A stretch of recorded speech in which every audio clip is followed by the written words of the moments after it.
Daily Telegraph. Hi, Thomas. We appreciate it's only pre-season, shouldn't draw conclusions, but were you disappointed, angry by that, or are you relaxed? How do you see it? No, I'm far from relaxed. I think we deserve to lose, which is fair enough because we were simply not good enough. We're absolutely not competitive. I think the worrying part is that the level of commitment, physically and mentally, for this match was not the same. It was far higher for Arsenal than for us. We can, of course, have the argumentation that they played, I think, with their strongest lineup. They do this since several weeks and since over 1 year. Strengthen their lineup, play in the same structure, and this was, I think, the lineup with whom they tried to start Premier League games. It was for surely not our strongest lineup, and yeah, this is a part of an explanation, but only a little part, and the other part is worrying because, yeah, but it's how it is. Can I just follow up? There's only 2 weeks till the start of the season. Yeah. Are you confident that you'll be in a good place and you'll be ready in 2 weeks? I cannot guarantee. I saw today a team like from Arsenal who's, like I said, also mentally committed. I have the feeling to an idea how to play, committed to a level of exhaustion, of being exhausted, a level of physical commitment that I saw that we could not match, and also a level of mental commitment which we lack because we have a lot of players who think about leaving and looking for their options, and we have players who left, and this is, I think, at the moment obvious. Michael, Sky Sports News. Hi Thomas, does this highlight what you said to me yesterday about the need for more incomings, and also an update on Jules Kounde? Spanish reports are saying Barcelona are the favourites to sign him, so if there's an update there, please. There's no update. There's no update. The analysing of the season does not change because of this game. Unfortunately, it proved my point. The last week proves my point. I would absolutely prefer to not be right, and I did everything to prove myself wrong. But at the moment I feel that I was right when I looked at the last season, and at the parts of the game where we struggled, parts of the season where we struggled and how we struggled. And then, you know, we got sanctioned, you know, players left us, you know that some players are trying to leave us, and this is where it is. So we had urgent appeal for quality players, and a huge amount of quality players. We got 2 quality players in, there's no doubt, but we are not competitive like this, and unfortunately we could see it today. Thank you. Mike Keegan, Daily Mail. Hi Thomas. It feels like it's been a long tour. You've been to the West Coast, Vegas, now Also, the East yeah. Coast. A lot of time zones, a lot of travelling. Yeah. Has it been a difficult environment, and has it been a trip that you've managed long. to enjoy? It was long. It was long, for sure. Also a part. It was long, and we could see, we could feel the energy level dropped after Las Vegas and after the Charlotte game, because of a lot of traveling and very humid and very hot temperature made it tough, because we are like now 2 weeks on the road. So yeah, that's also a point, but it's not the point. It's a little point in an explanation why we did not look fresh. I did not expect it today, although we lowered a bit intensity and volume in training over the last days, but not in a way that we could expect to have fresh legs. So that was not the biggest surprise, but there's a difference between being tired and playing like this. Darren Lewis. Thomas, are you concerned about goal scoring? You've said to us before that you have a number of players that can play in that centre forward position, but you've struggled for goals in this tournament. For sure. Yeah, for sure. I mean, If you look at the second half, I mean, the first half was even hard to escape in a productive way in our own half and to play in the opponent's half and to create. We created then one chance with a shot. But the level of, or like the amount of dangerous situations, the amount of 1-against-1s, the amount of speed, acceleration in second half, where we like dominated the game and where we were the better team from the whistle in the first 22 minutes, but with the first dangerous action they scored, and we did not have too many dangerous situations, although we were the better team. But listen, it's the same players, so why should everything change? So I don't think we will see hopefully development, but at the moment we have maybe the same issues because we have the same players. And just to follow up on that, do you look at Liverpool, City, at the moment, strikers? like giving our last 2 weeks, giving our last week, and giving the game today, we should not mention the two teams in front of us. We got absolutely beaten by a team that was that does not play Champions League next season. That is behind us, and it seems at the moment far ahead of us. Okay, last two, Tom, and then there's to finish. Hi, Thomas. We got to see Kalidou for the first time tonight. Yeah, was the best player on the pitch for us. Did it make you feel a little bit more optimistic? Yeah, I felt incredible good, I have to say, on an evening where nothing felt good. This felt very good. And how much as well, going back to the kind of the tour and summing up the tour, how much do you find that pre-seasons influence how the actual season goes? My personal feeling, I don't know if I ever lost a match in pre-season 4-0. I cannot remember. I cannot remember not winning 2 matches in a row in a pre-season. I am a huge fan of a strong pre-season for everything, for the atmosphere, for the feeling, for the performance, for the belief. I do absolutely not.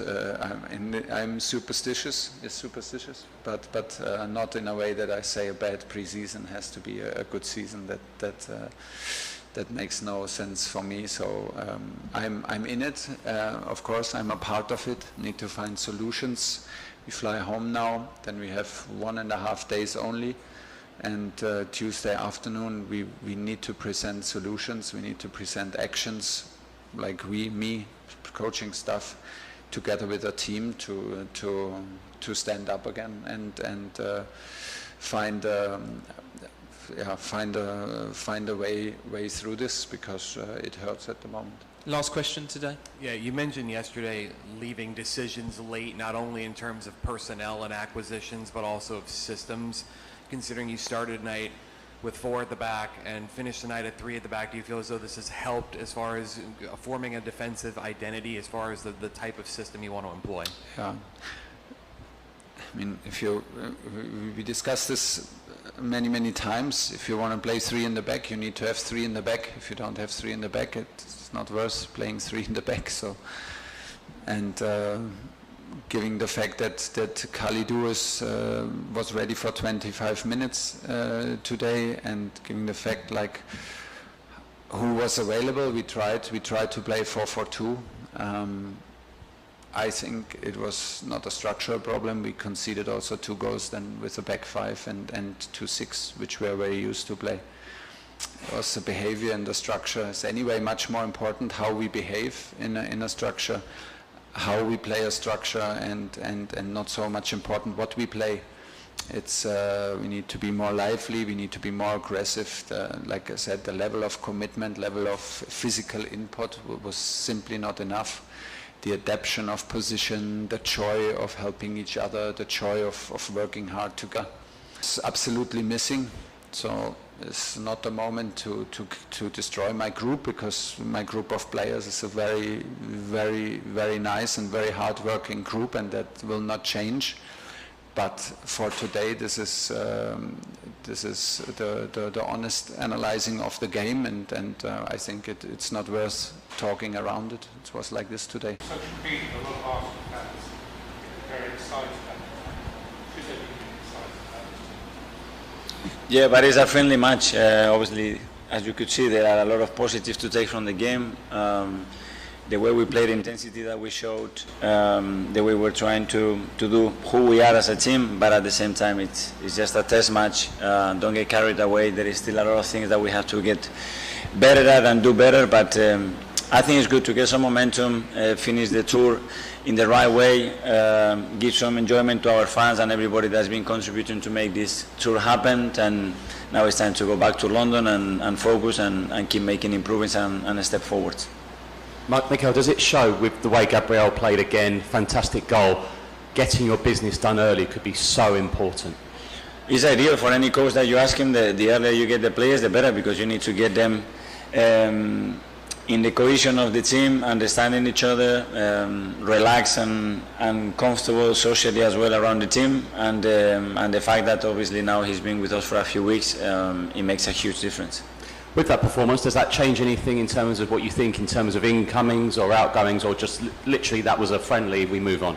Nothing. Again, don't get carried away. There were a lot of positives. There were other things that we can do much better than we've done today as well, and we have to continue to improve as a team. Hi again, Mikel. Cecil from AFTV. I spoke to you, when we last spoke, I asked about players coming in. What specific position were you looking to strengthen by the end of the window? Because you did say it was still open. I focus on the players that I have here available. We know what we would like to do, but first of all, what I really focus and would like to do is to get the best of the players that we have. Thank you. Mikel, that back four that you played in the first half tonight, it's a bit of a new one really. Ben at right backs, William in at centre half, Zinchenko at left back. Could that be the back four that starts the season for you? And where are Tierney and Tomiyasu in their recovery at this point? Well, at the moment they are not fit, any of those two, and we have other options to do, but I think it was good to try different things as well, to build some relationship in big matches, and I'm really happy the way they played. And what did you make of Zinchenko? You had one session with you before today and made his debut. He was desperate to play, and I knew that we said maximum 45 minutes. You could see straight away how comfortable he is.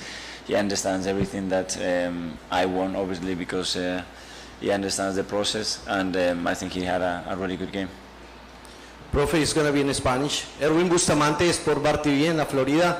Profesor, dos partidos muy intensos con este calor, pero la sensación hoy de los fans. ¿Cómo vio los fans? Y cuénteme un poco de lo que vio en el partido de hoy. Muchas gracias. El ambiente es espectacular. Gracias a todos los que han venido, han hecho que sea un ambiente divertido y bonito, que los jugadores yo creo que han intentado dar todo porque se han llevado un poquito también por la gente y por el esfuerzo que ha hecho la gente en venir, sobre todo con este calor tan terrible que hace, y yo creo que estarán contentos sobre todo del esfuerzo que han puesto los jugadores. Hi Mikel. William Saliba was excellent again tonight. Have you been surprised by how quickly he's settled back in? And obviously a lot of fans are really excited about him coming back. I'm really pleased to see him, the way he's playing, the way he's adapted to the team, the maturity that he's showing at 21 years old. Carry on doing it. Keep developing him. He has a huge potential. He's already a top player, and we have to make him even better. You said at the start of the tour that there aren't many starting centre-backs at big Premier League clubs at his age. Is he ready? He looked ready to me today. Mikel, is there any way we can get an update on Fabio Vieira or Takehiro Tomiyasu? Are they going to be back anytime soon? Yeah, Tommy is really close to start doing some training session, hopefully next week, and Fabio probably a little bit longer. I think he needs another week or so before he starts with the team, but he's been working hard and he's been really unlikely to start his Arsenal career in this way, but again, he's fitting well. Thank you, Mikel. Thank you. Just to check, Mikel, is Gabriel Jesus okay? Because it looked like he was struggling with an injury before he came off. Yeah, he got a knock in the first half and in his squad, I think he was, and he wasn't very comfortable to continue, so obviously we didn't take any risk today. Coach, could you wrap up your trip to Central Florida? Did the team enjoy your time here? You got your work in, got your games in. Would you like to come back? Just wrap it all up. We had a great time. Thank you so much for everybody that participated in organizing this tour. We tried to make it as enjoyable and as productive as possible, and in the sporting side it worked out. The facilities were really good. Both games that we played really good as well, really competitive matches, great crowd, great attendance, so looking forward to get back one day. and now the depth of the squad is something that we want to keep raising. Just one other question. Jesus, you've spoken a lot about him, and you know him from City, of course. Do you feel he's going to maybe compete? He looks really confident. He scored lots of goals in pre-season. Do you feel he'll compete for the Golden Boot this season? I have no clue. We are in pre-season. What I can guarantee is that he's going to do everything that he can to be the best player as he can. That's it. Ready? Profe, I'm sure you've seen how much Americans love Christian Pulisic and how much we like our homegrown players. Are there any Americans that are currently on your radar at the moment? We have already one that we just signed, so it's a good start. Let's see how he adapts, but it's a huge market, a lot of opportunities there, and hopefully we can bring some more to make you happy. Thank you. So it's a good start. Let's see how he adapts, but it's a huge market, a lot of opportunities there. Hello, good morning, good afternoon, good night, good whatever time it is in your location. Thank you and welcome to the stream.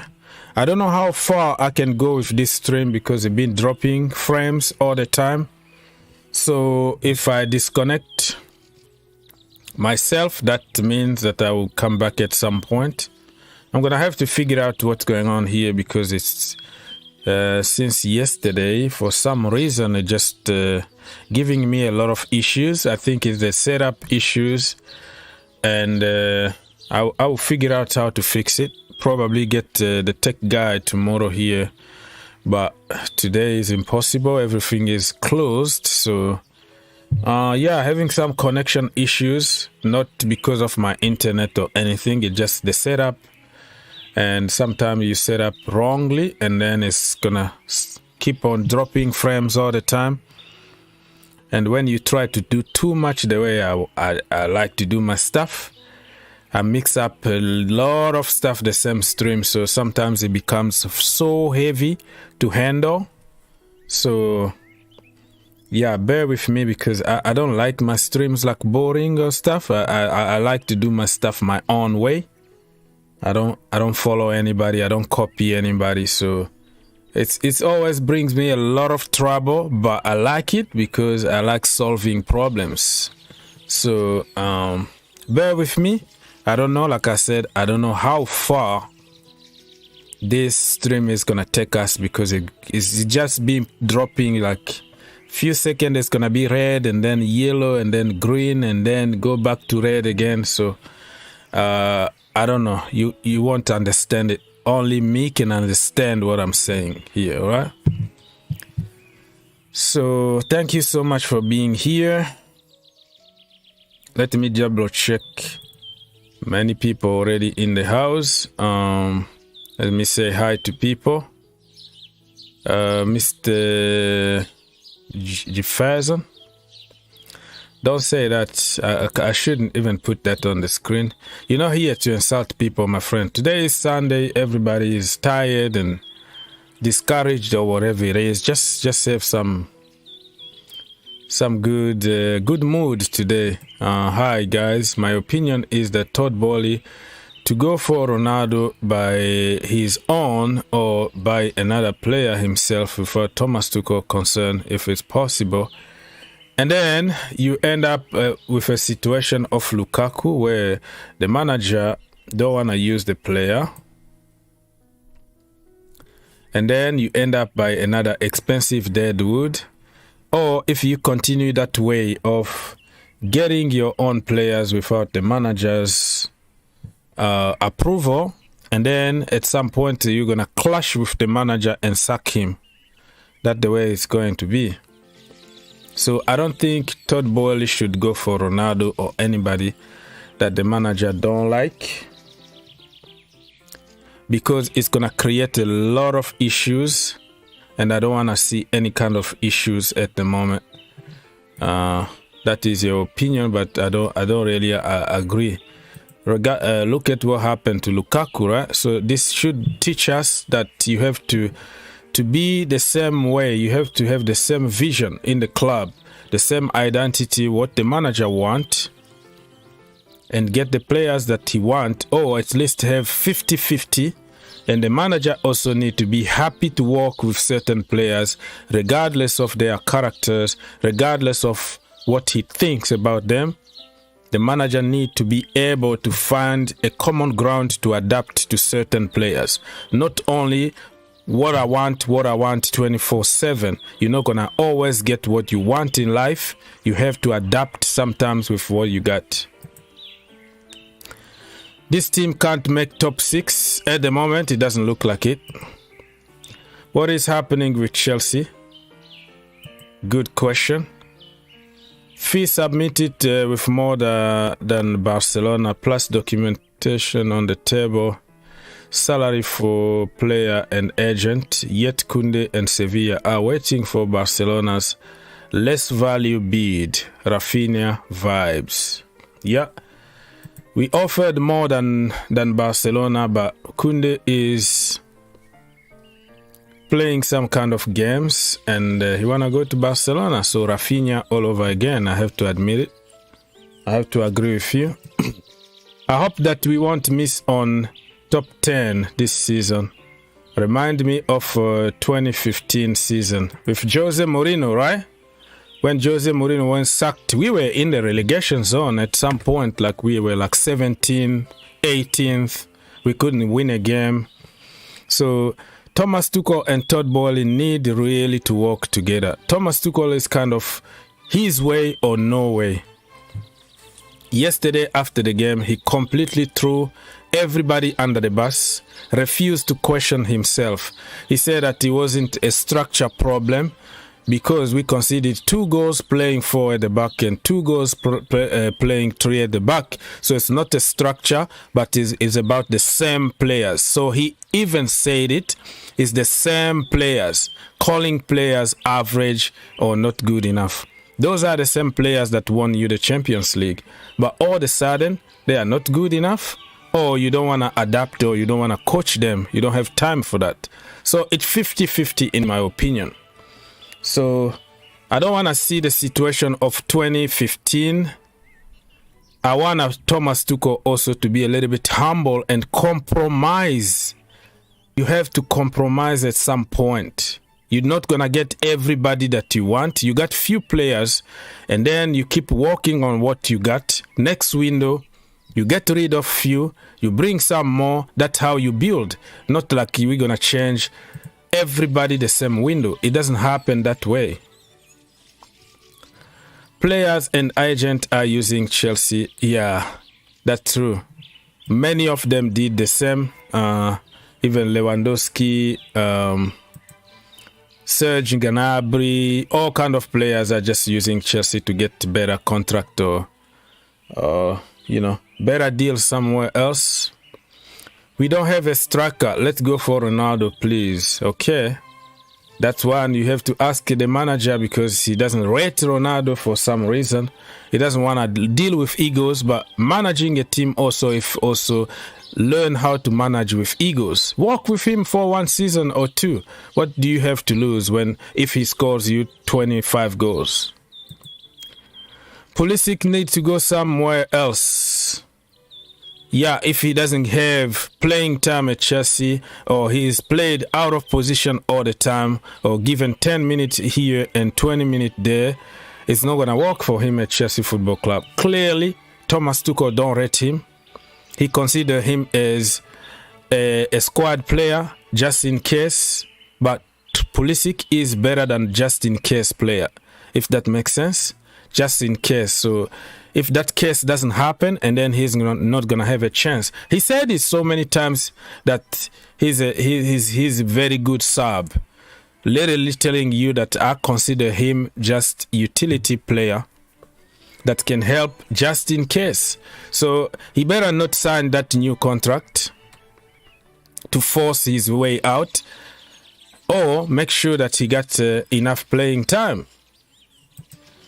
Either ways, Chelsea are in a bit of a stinky situation while Laporta robs another Spanish bank for paying Kounde.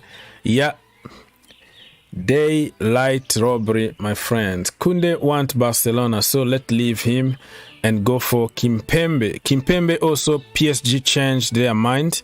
They don't want to let him go anymore. So that is another big situation that we're going to stuck in the middle. Probably go for low profile, okay? That's the option at the moment. Kounde not into the Chelsea mess. What that means, he doesn't want to come to this mess. I don't know. Yeah, Kounde doesn't want to come to Chelsea and play as a goalkeeper, right? Because we are specialists on playing people out of positions. Look at Rafinha. Did you see the goal that he scored last night? Oh my word. That goal, he doesn't score that kind of goal at Chelsea because he's not going to get to that kind of position first. And he's not going to be allowed to shoot. That's what we do at Chelsea Football Club. So that goal shows freedom. Like the manager say, you know what? Go there and do your thing. Put you in the right system, the right position, from the right side of the pitch, and you cook. You do your thing, you know. But according to Matt Lowe, according to the Athletic, David Ornstein, Thomas Tuchel wanted to use Rafinha as a wing-back option. So who is going to leave his position of doing his thing, being free on the field, scoring for fun, to come and be a wing-back? That is another topic. Hey, my friends, Nippon is in the house, everybody. Big up. Wow, a lot of comment already. People, I'm going to send the link very soon because today is a therapy. It's Sunday. I'm going to just relax and listen to you fight between you guys. It's not my show. It's the show for the people. Let's go somewhere else. Better to finish off for us, please, what that means. Good to see you. Okay, good to see you too, Mr. Monday. Today is still Sunday here, though. So I like Thomas Tuchel's statement. The results are the same because the players are the same. Okay, but that statement also means the same players that won you the Champions League. The same players that many people say that they were world class under Frank Lampard. He couldn't get the best out of them. And Thomas Tuchel came over. 3 months later, he won the Champions League. Those are the same players. So people don't understand that the manager bounce always works for Chelsea Football Club for a short period of time. And then when we got found out, we don't know what to do again. And then we blame players. The same players that people are blaming today are the same that people worshipped after the Champions League. Nobody knew how to deal with us. Reverse psychology always works in everything in life for short term. But when it comes to long term, building your own team is a different story, my friends. So probably the narrative is going to change when it comes to Lampard. He's useless and whatever. It's always easy to get a result from somebody's hard work. You just come, reverse the psychology, get something out of those players. But in long term, you're going to see that those same players are just a bunch of crap.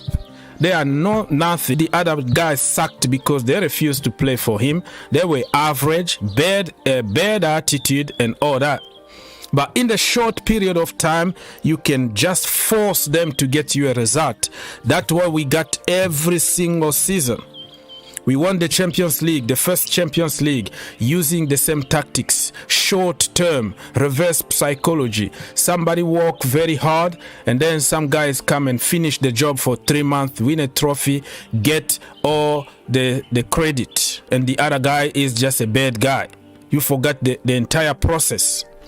Now, the same guy, the same players are average and they need to be sold. But yesterday they were world class. That's what you said, right?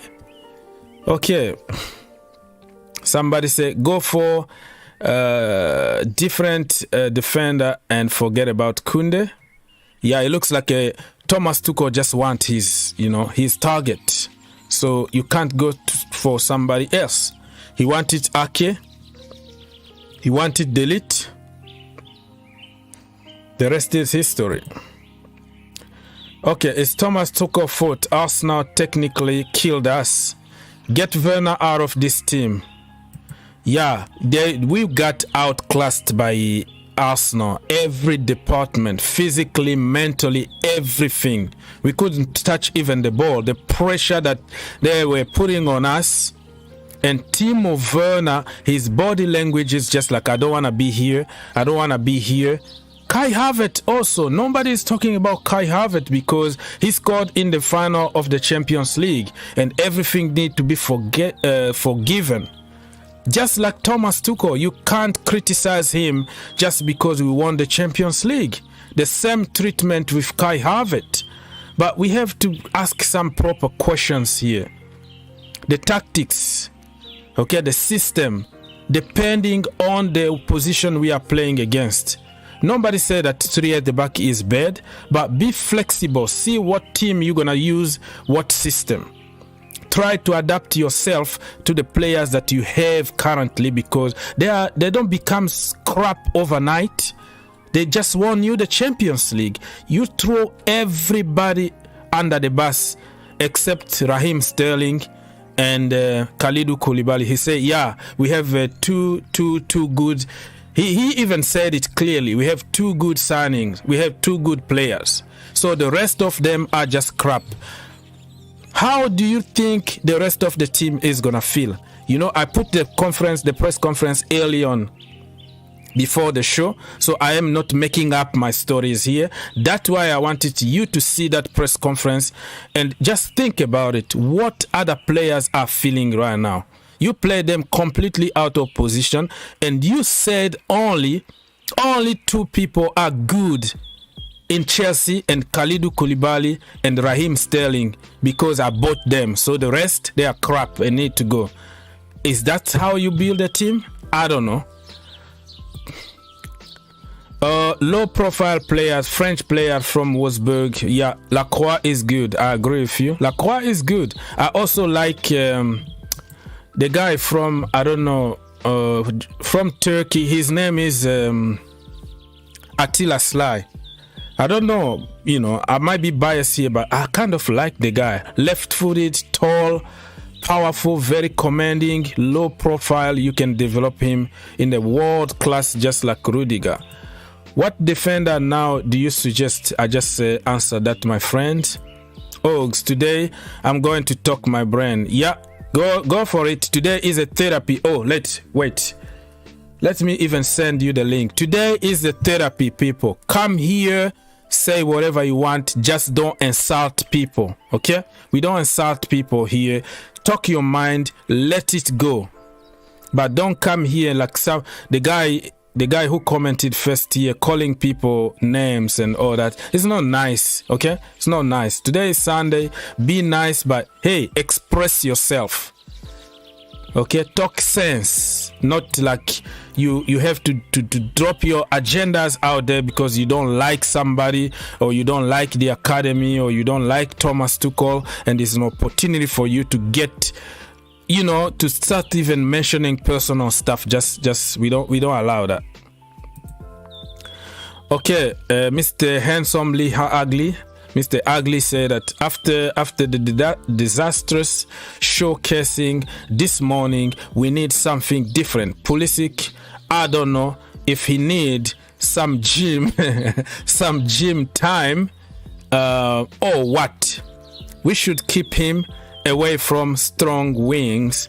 We lack at the moment, and a little C, center forward. That's what you mean? All right. I try pronouncing Lacroix, okay, in French. Shocked on my breath. Oh, all right, Maxime Lacroix. I know the guy from the French underage. I've been watching him. He's been developing very good at Wolfsburg, to be honest. I'm very sad. This is happening to my team. All right. Express yourself and let it go, man. We don't need low-profile players. We need world-class players. Is better. Okay, so who is the world-class players that you want out there? Because looks like nobody want to come sign for us. Nobody want to play for us. Because they know that we are playing the wrong system and they're going to be playing as a goalkeeper. Who knows? You buy Ronaldo and you put him in the place of Mendy. Do you think Ronaldo is going to do anything? Why don't Chelsea go for Wesley Fofana? He's quality centre-back. He's a similar mold to William Saliba. I rate him very highly. First of all, Fofana is very short. So they are not the same caliber. He's less than 6. He's the same size as Jules Kounde, which I always doubt. I don't like my centre-back to be short. Yeah, you can say, oh, timing. Listen, brother, this is not WWE. This is not scripted. This is not Rey Mysterio against the Big Show. And Rey Mysterio is going to beat the Big Show. This is real football here, right? It's not scripted. There is no way anybody on the planet will convince me that somebody like Kounde is going to mark Erling Haaland and dominate him early, beside pushing him and try to unbalance him. There is no way you can do it. You can jump whatever you want. You can time whatever you want.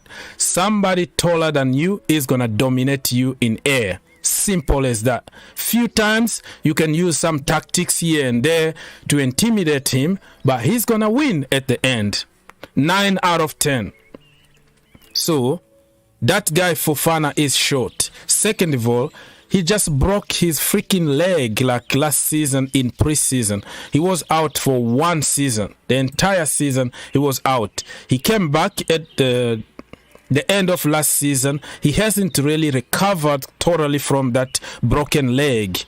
And when you have a bad injury like that, it always causes small injuries here and there. That's why people become like injury prone, because of one bad injury that will lead to little injuries here and there. You're going to be 2 weeks out, 3 weeks out here and there during the season. The next thing you know, you missed 20 games during the season. So I don't want to see another injury prone at Chelsea Football Club. The size matter for me, for my centre back, and I will go for another low profile, but not Fofana. Another thing is Leicester City. They managed to mug off Manchester United, right? They took 80 million on Harry Maguire. How much money do you think they can get on Fofana, who is better than Harry Maguire? Leicester City, they don't budge. They are a selling club, but they demand a certain amount of money. You don't want to pay, they're not going to negotiate. You pay the money, get the player, or get out here. That's it. Leicester City, they don't need to sell. If they have to sell, it's on their conditions. Fofana, after that bad injury last season, he came back and signed extension. Like, he had already 5 years on his contract and he signed an extension. So I don't know if he is on like 7 or 8 years contract or something crazy like that. If Chelsea want Fofana, I'm telling you, they have to pay more than 80 million. And I don't see Chelsea spending that kind of money on Fofana. Right, so let me read some. Fofana is 6'3", or Kounde is 5'10". Well, that is well, if you cut their hair, they're gonna be less than Kounde. Yeah, I don't know. I never knew if he's 6'3". That is the same size as Thiago Silva. 6'3" is more interesting, but I don't believe on the size or on Google, bro. I think he's shorter than that. At least he's taller than Martinez, though. He's taller than Martinez. Lisandro Martinez handle. Yeah, bro. Let's see, bro. Let's see. It's gonna be Rey Mysterio against the great Kali. You know, the giant from Nigeria. Omas against the Rey Mysterio, bro. Those things happen only in WWE. You can time whatever you want. If Ronaldo is running to get a header in front of you. There's nothing you can do about it. You have to be taller than him. Because he's gonna be hanging in air like for 2 minutes. So man, I'm telling you, I don't believe on those theories and narratives about short center backs that can jump, that can time. I don't believe on that. Now you have the VAR. Back in the day, you can get away with pushing and trying to do some dirty stuff. Nowadays, you do those kind of tricks, they give a penalty for the opposition team. So it's it's gonna be difficult. I'm telling you right now. He's like Varane. I don't know. I never knew that he was that tall, but he looks very, very short, though. I don't know. I have to do some research on Fofana, but thank you for letting me know because I have to double check. 5'10" according to Mo. You see? So it's just changing from 6'3" to 6 to 5'10". I don't know. That's oh wow. I don't know. Good morning, everybody. I think can get Fofana for 60 to 70 million because he don't have an English tax Maguire head. Yeah, that is a good point. But listen, yeah, and we bought who? Ben Chilwell from them. They ask for a certain amount of money. You have to pay it or leave it. We bought N'Golo Kante from them. The same. You pay the money, you get N'Golo Kante, or you get out here. Same with Danny Drinkwater. Like every time we go for a player from Leicester City, they gonna get 100% of the asking price, or you get out. So I don't know. He's got a point. Both Pulisic and Havertz can't shoot. They can't shoot the ball. Yeah, they are so frustrating, right? So frustrating. Hakim Ziyech is good. Please keep him in the team. Well, the problem with Hakim Ziyech is like he doesn't look like he want to be there anymore. His attitude is making me mad at the moment.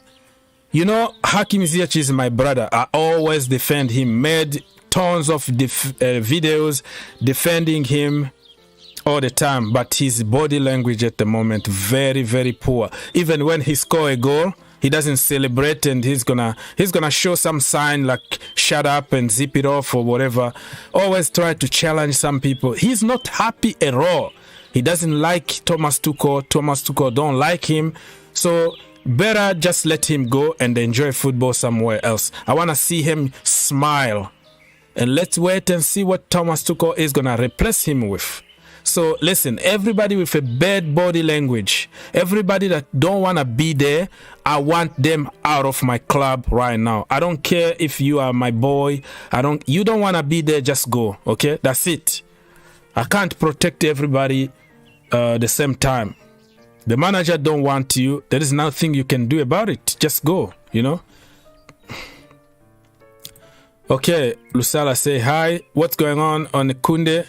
Yeah, Kounde, just the latest one from Fabrizio Romano. You can read on the screen yourself. Same old. Kounde is playing games. Clearly, he wanna go to Barcelona.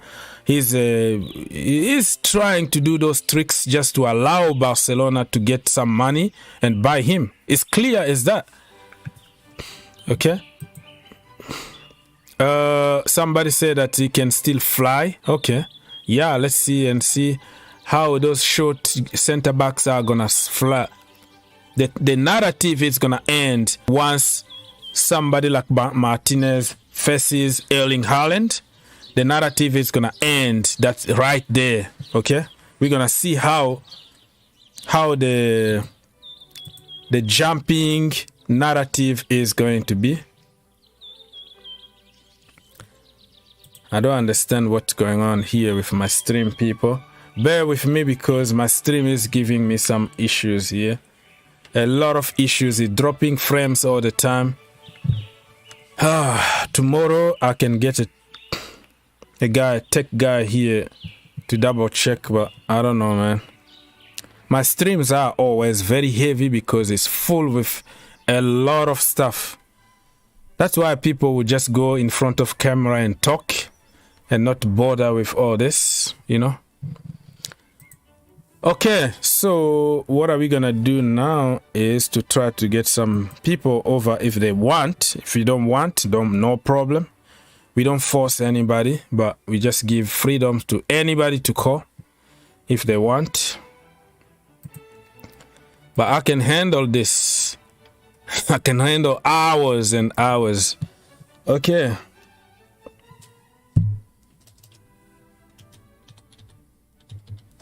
Let me see.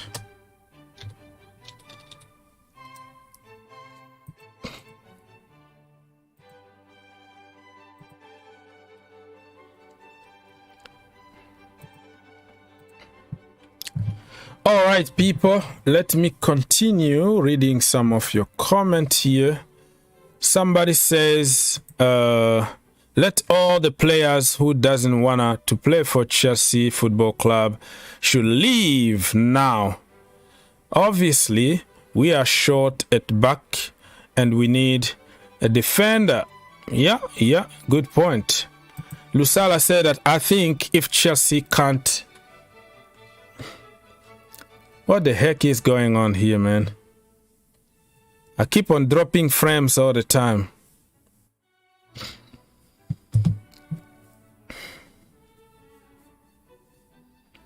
I don't know, man.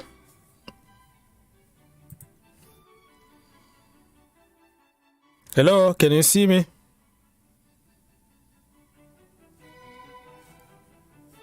Come on.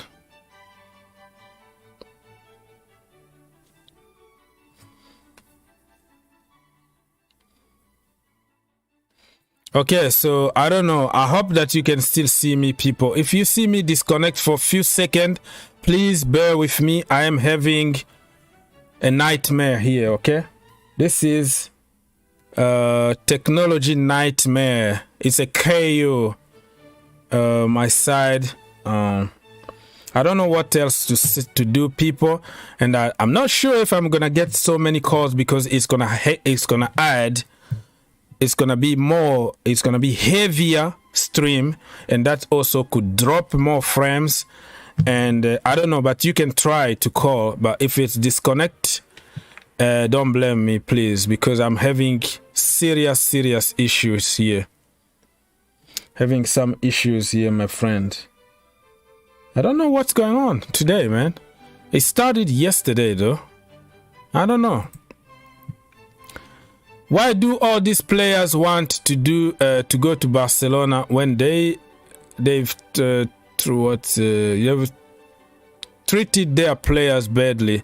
If I was Kounde, I would have tried to test myself in the Premier League. Yeah, looks like everybody had a dream to play for Real Madrid or Barcelona, so there's nothing you can do about it.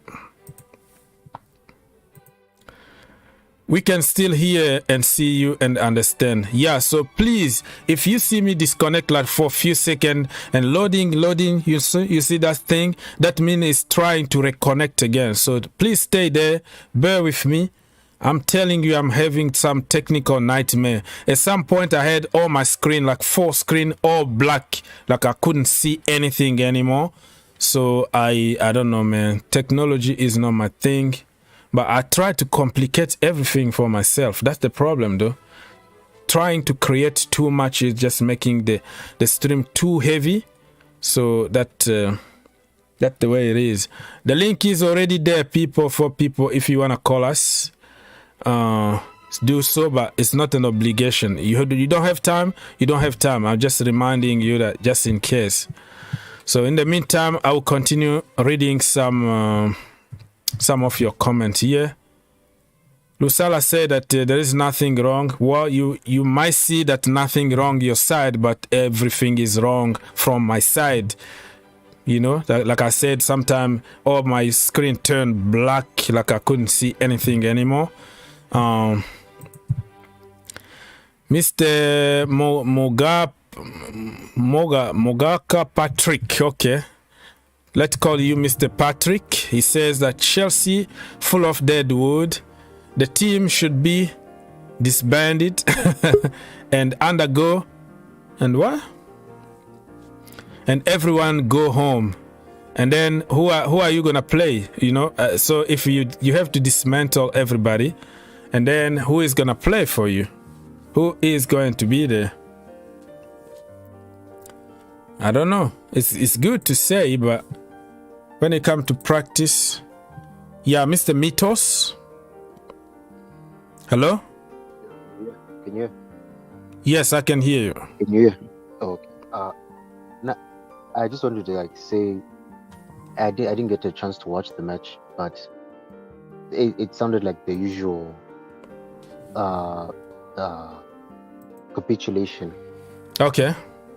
We're miserable in possession, and what I can see is that we are just not addressing the issues. That's why we keep having the same. So what is the issues? One, attitude problem, and two, we're not building from the back. We're not focusing on the defense and the midfield, because every time we try to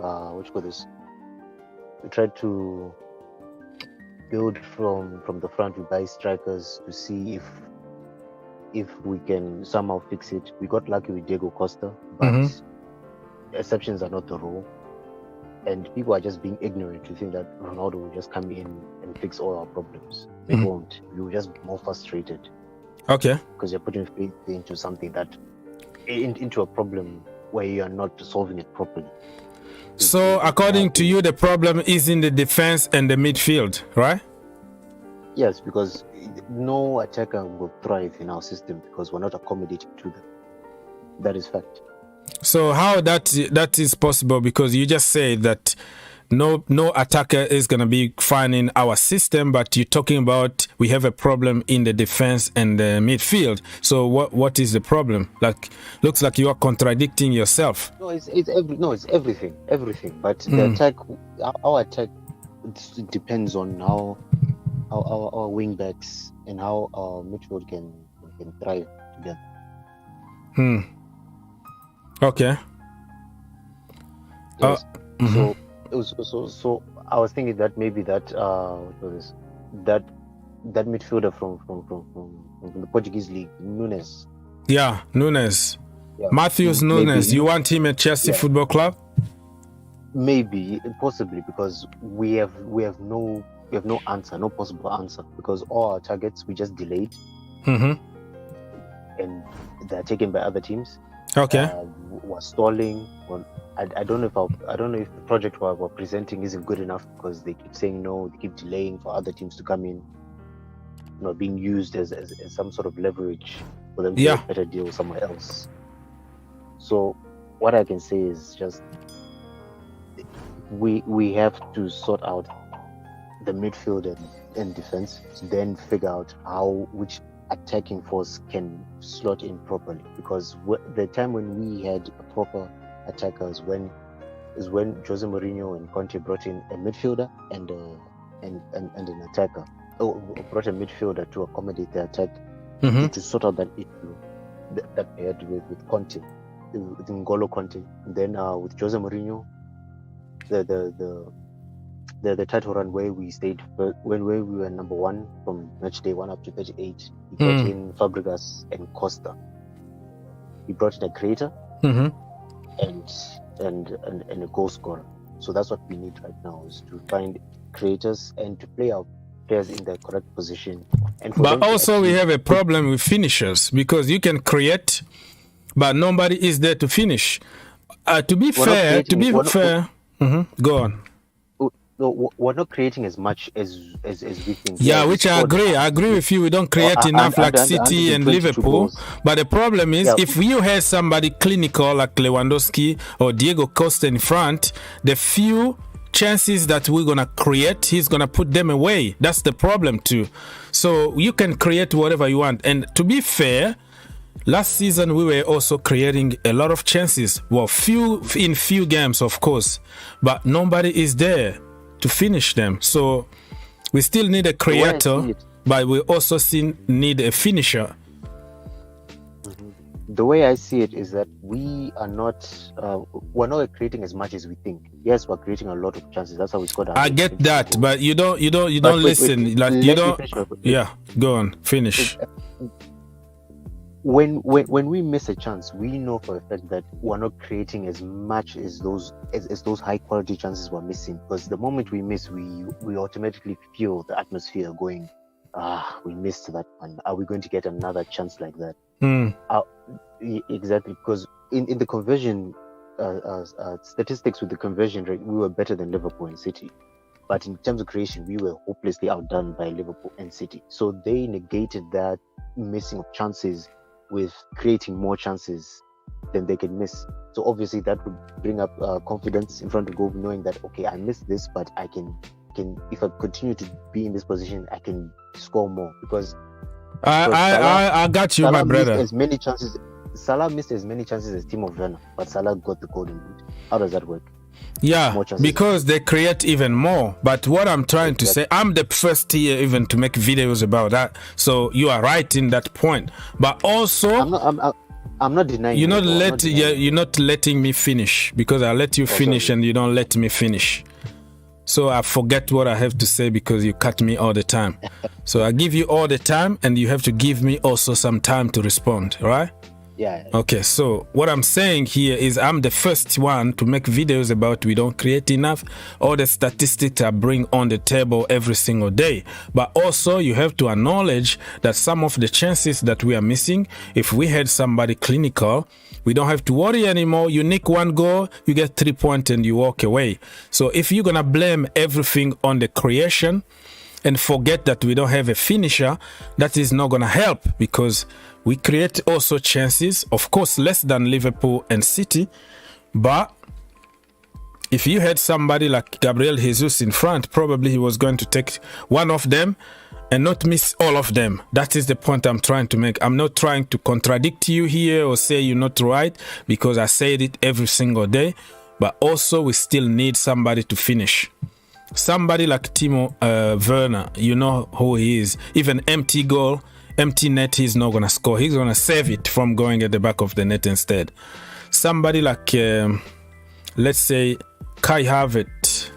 Kai Havertz, since he scored in the Champions League final, people have that mindset to think, oh, the only striker that we have, the only clinical we have, generational, German still, engineering. But we forget that brother will miss like 9 out of 10. And people won't say that because of that goal that made him in the history book of Chelsea Football Club. So we need to wake up and then fix many problems and not just focus on just we don't create enough. All right. Now I'll let you talk, and I'm not going to cut you. Believe me. Yeah. No. Yeah, I was going to say, I think the fear of criticizing our players is that they're still young, and we have been burnt by letting go of young players and them doing well elsewhere. So you sitting there and criticizing Kai Havertz, Christian Pulisic, or even Mason Mount, I think it just ignites fear within the fan base that, oh no, look what we did with Salah and De Bruyne, which I can understand, yes, because it's impossible to say all the players we brought in have been shit or crap. Yeah, I can swear, right? Well, the parents are watching with their kid accidentally. If you sweat, it's okay, but just don't make it a habit, right? Yeah, just if it goes, let it go. But it's not an habit. If you can hold a little bit, that's fine. But sometimes you can't hold those things. You know what I mean? Yeah. Go on. Yeah, but the players we brought in, they were not terrible. Hakim Ziyech, he was doing well. Pulisic, he looked very promising. Havertz looked promising. Werner was second to Lewandowski. Yeah. For forgetting that.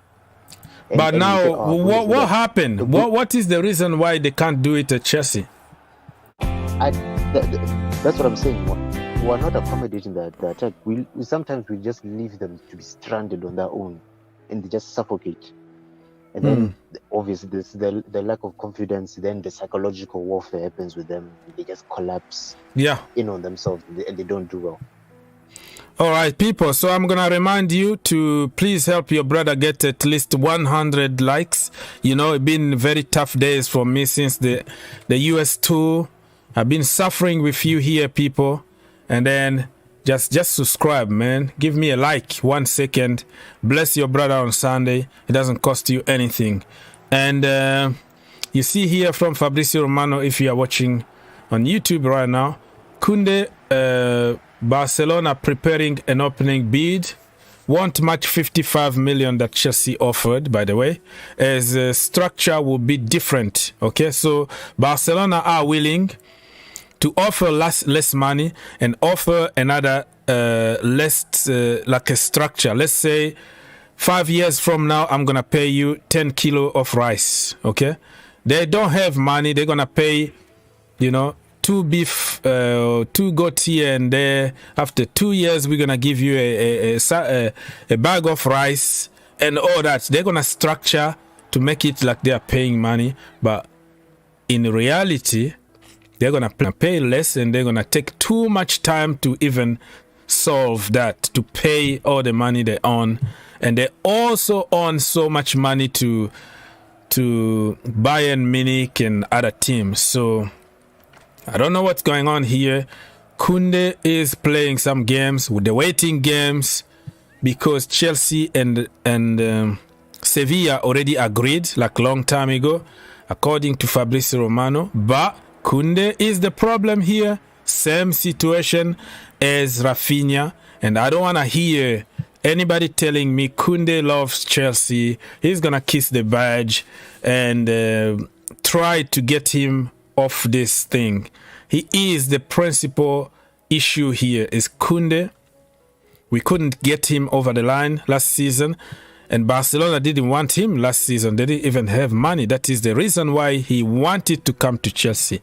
And when Barcelona came to the picture, his priority is to go to Barcelona and Chelsea just in case. But listen, I don't care. Even if you come to my team, you didn't want us, you signed for my team, just do your job. That's it. All I'm asking from you, we don't have to love each other. We're going to keep professional relationship, okay? You do your job, you get paid, and then that's it. So for me, even if he signed for Chelsea Football Club, it's not going to be a specific attachment to him. I don't get attached to any player anymore. Look at Werner. Even Werner start talking.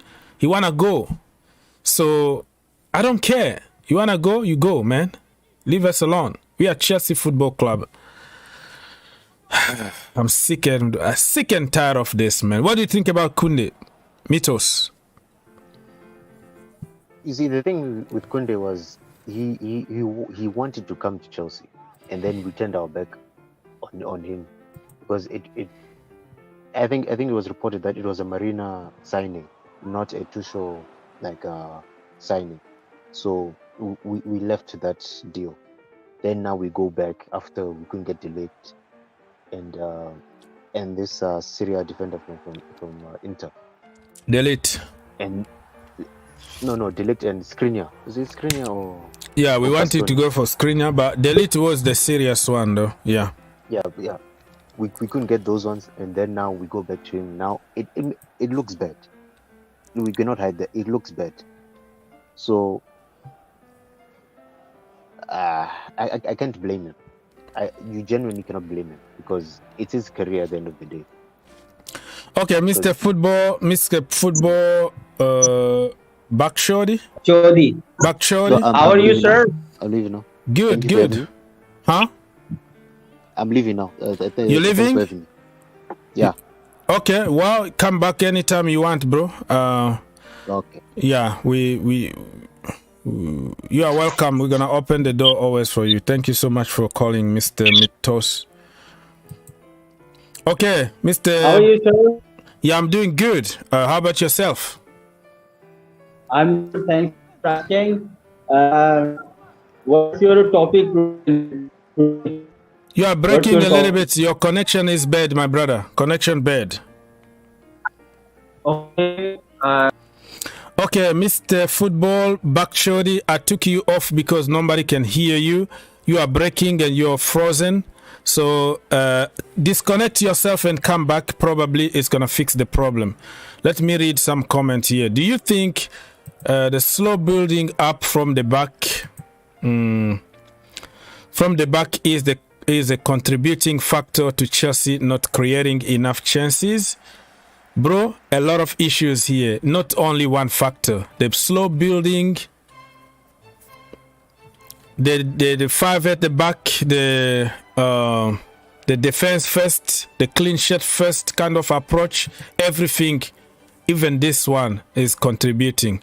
Let's say, I think Gabriel Jesus was a bigger priority for Chelsea than Raheem Sterling. Well, I said it. I don't flip-flop. If I had to choose between Raheem Sterling and Jesus, I was going for Jesus for sure. That's what I wanted to see at Chelsea Football Club. But I'm not saying that I don't like Raheem Sterling. He's a baller. But probably we needed Jesus to finish our chances more than Raheem Sterling. So that is the way it is. But the manager said that his number one choice was Raheem Sterling. So we have to listen to the manager, huh? Okay. Let me read some more comments here. Best thing needed is that simple attacking. Okay, this is too long. We have to get Cristiano Ronaldo, no matter whether Tuchel dislike or not. All right. That is going to create a lot of problems, and Tuchel might resign if you bring some players that he doesn't approve, or the owner is going to be forced to sack him if he continue to say no to other options and only get his players. So I see some confrontation here between Thomas Tuchel and the board, because it looks like he only wants his players on nothing. He started throwing everybody on the bus and saying that everybody is not quality, only Kalidou Koulibaly and Raheem Sterling because he signed them. You see? So you have to adapt to what you got. We have to believe in believe in Timo. He can do it, just believe on him. Timo Werner, you just said it. Timo don't want to be there anymore. Did you read some of his interview lately? He said that he want to move, he want to go somewhere else. And Thomas Tuchel even confirmed it last night in his press conference, saying that many players don't want to be there, they want to leave. So you can see that they are not going to put their body on the line. They're not going to risk any injury because they want to go somewhere else. So they don't put 100% effort. That's why we don't see any energy on the pitch at the moment, because they want to leave. People, feel free to call us, because I think we're not going to be here forever. I'm going to have to leave at some point. Mr. Willie Kai, okay.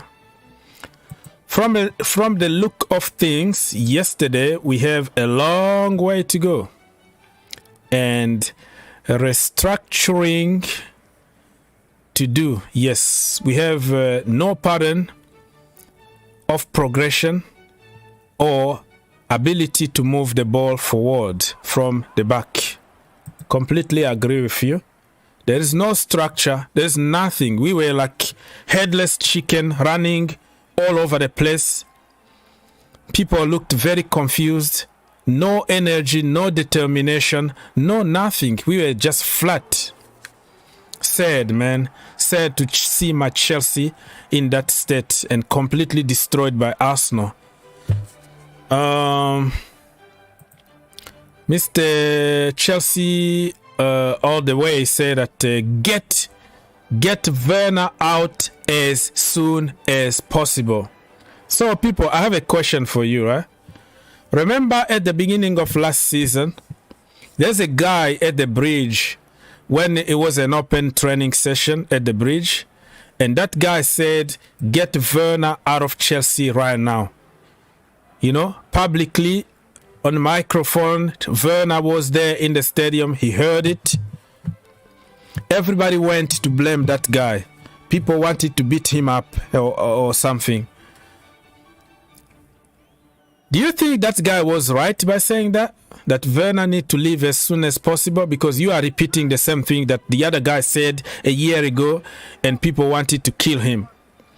And he had the courage to say it in front of Werner, like face to face. Get Werner out of this club as soon as possible. You think that guy was right? Or you think he just exaggerated a little bit? Lusala, Barcelona want to offer an apartment, bag of rice, oil, cereal, and with some card, some coupons, right? To get milk from the grocery store. Yeah.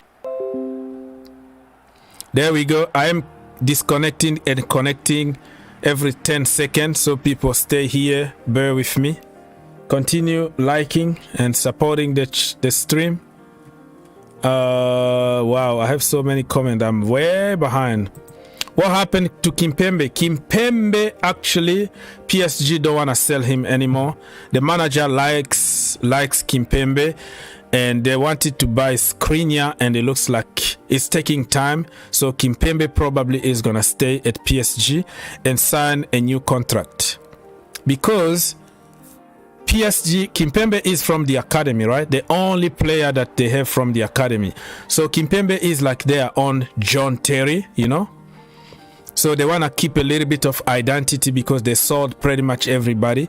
They have one of the best academy in Europe because they have money, but they keep on, you know, loaning them out or letting them go on free or selling them. Look at people like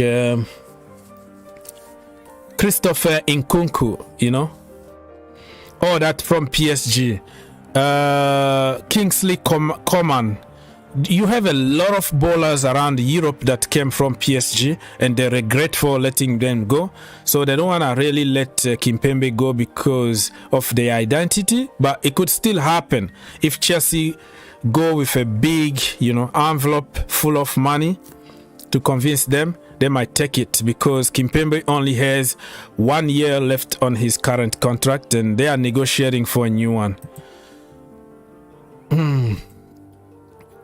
Okay, I'm gonna have to go very quickly and read your comment. Kounde is a snake. Okay, I don't know if that is a snake when he wanna accomplish his dreams, but I don't know. That is your opinion, not mine. I'm just reading your comment. PSG changed their mind, not selling anymore. Yeah, I heard about it. The manager actually wanna keep him. Christophe Galtier is a big fan of Kimpembe, but PSG really wanted to get rid of him and then get Skriniar. So that the conflict between the board and the coaching staff and all that. But now it looks like they are working together and give the manager what he wants. It's time for Harvard and Werner to be sold. So you are like the old man. Rest in peace, Claude. It's time to go. 2 years already. No time to adapt. No time to adapt anymore. They don't have future at Chelsea unless we change manager. Yeah, I'm not gonna say both of them. I will keep Harvard because he can still improve, but we're not improving any of our attackers. So they lost 2 years of their career because nobody is coaching them properly and get the best out of them. Yeah. So definitely Werner, I kind of give up because he's talking a lot right now. I was supporting him. I've been there supporting him all the time, but this time he doesn't want to be there. He said it clearly. So I think if you don't want to be there, and just go, you know. Tuchel didn't want Jesus because he wanted to play Werner and Harvard, the German Neil Warnock. Okay. This is another conspiracy theory here. from Mr. Chelsea all the way. Let's see what else people you have in the comment. Why people don't want to call and come have their opinion here. There is a reason for playing backward. Look at the position of a forward. Then Chelsea defense has possession. You will see they are obliged to play back. Oh, you're talking about positioning here. Okay. I hope Chelsea plays behind closed door friendlies before Everton game. Yep. We have another game on Tuesday. It's going to be in Italy. I think right now the team is playing back to London. And then tomorrow they're going to have to pack again because Tuesday night they have another game in Italy. And after that we don't have like any official game. But yeah, you are right. I think we're going to have at least a couple more games behind closed doors, you know, like with lower teams, lower divisions, close games behind closed door at Cobham Training Center. I agree with you. We need a lot of games before the start of this season.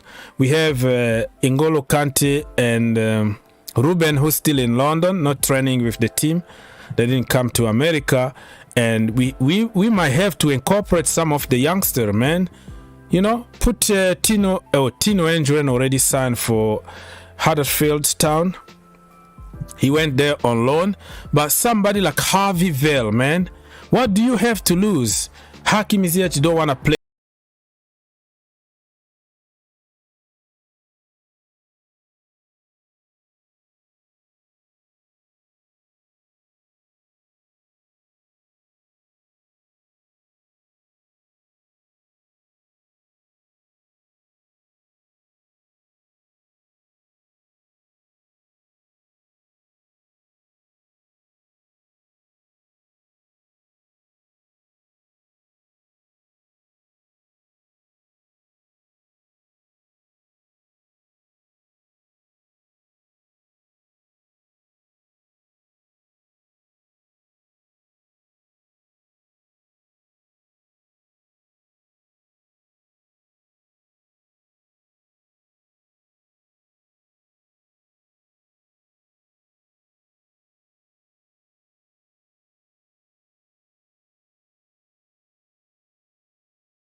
That is not. I'm not good, man. I'm not good. Yeah. To be honest, me, I watched the game and I was like, is this player really interested in playing for Chelsea? Like the first half, nothing, no. I don't know. It's like they are meeting for the first time. I don't know. Yeah, because they never played that system together. And we wanted to experiment that kind of system in a game like that against Arsenal, a London derby in America. I don't care if it's a friendly, you win, you beat Arsenal, that's it. or at least you put a fight. You know what I mean? Show me some energy and determination, some pattern of play. Do something. That is a derby we're talking about here, right? Even the way we lose is 4-0. At least 1-0 you can understand. 4-0. Yeah. Or at least score me at least a goal so I can have a debate.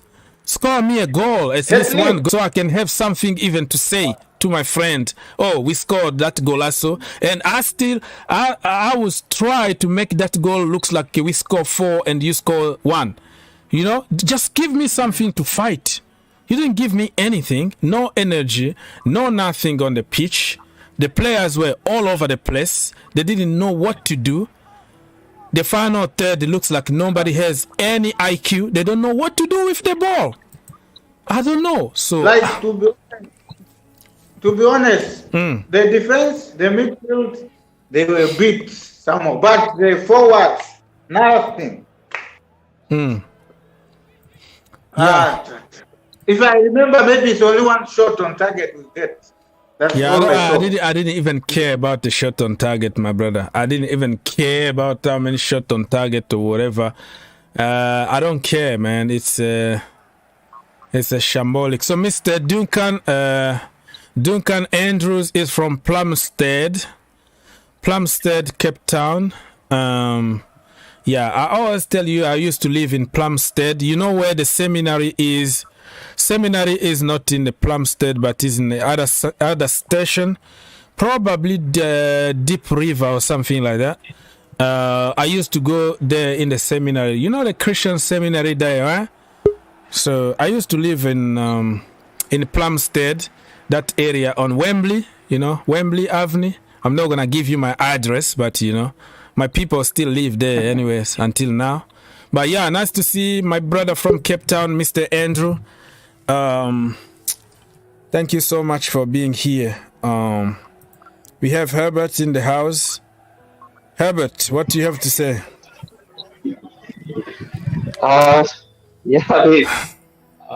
Chelsea, man. I mean, they are in the same boat as us. You have bought 2 players who go into your first 11. Same for United. We have bought Martinez and Eriksen. Hopefully, he goes into the 11 instead of Bruno. But again, you are playing the players who are not going to be there in the first team as part of the show. Exactly. What the point of using Werner when he doesn't want to be there? Ziyech don't want to be there. Yeah. Batshuayi, people. Batshuayi, Michi Batshuayi. The Batman. Can anybody explain to me why Batshuayi, what he's doing there, and what he does better than somebody like Harvey Vale? How do you think the kid is feeling right now? Batshuayi. I was surprised that Kennedy didn't get a chance. I mean, I don't even know if he's at Chelsea or not. Kennedy. Yeah, Kennedy, he's the first. For me, he's the man of the tournament. Like, he's the man of this American tour. Because he tried. You know, that brother was giving everything on the pitch. At least show me some energy. No energy at all in that team of Chelsea Football Club. Man. I mean, look, pre-season or not, you should not be getting beat 4-0 to Arsenal. I mean, look, we beat Liverpool, but I mean, I don't think even if we play like Liverpool 6 times, we are going to get 4-0 combinedly. So it can be false hope, but again, like, there is clear establishment that Liverpool are better than us. But Chelsea won the Champions League. They should not be losing to Arsenal, even though, like, you know, I mean, you guys have lots of questions. I feel like there is a good set of your fans who are against Tuchel now, all of a sudden. I mean, this guy won you a Champions League with Lampard's players, and certain fans are turning against him. That's the problem. Like, people don't understand that. The same players that they've worshipped and said they were world class, all of a sudden they turn against them, they become average. But Lampard knew it. He said it clearly. We are not ready to win the league at the moment. We're still building. Some of the players are not good enough. But back then, people said, oh, excuses. And what makes it even worse is we went to win the Champions League. Oh my goodness. Everybody went, oh, we told you so. It was the manager's problem. We have world-class players and the other guy couldn't get the best out of them. I was like, calm down. This is the manager bounce. That's what we do. Every 18 months, we sack a manager. We got the bounce. We win a trophy. We go back to zero. Wait until long term. After 3 months, we got found out and we don't know how to move. We don't know what else to do. And people start realizing that many of the so-called world-class players are just average. And we use the reverse psychology to get a result out of them. And now they've been found out. That's simple. That's what we've been doing for years. Yeah. I mean, this Kounde deal also, I mean, I don't know, this transfer window is not exactly how your targets are good, but they don't want to come unless like it's a Koulibaly or a Sterling or quite, I mean, they're good players, but I mean, like Koulibaly is not going to go to another Italian league out of respect for Napoli because he played like 256 games for them. So Chelsea was the obvious target, and Sterling is like, you know, Premier League switch. So like Rafinha and Kounde also looks like, you know, Barcelona are looking to hijack that. So tough spot for you guys.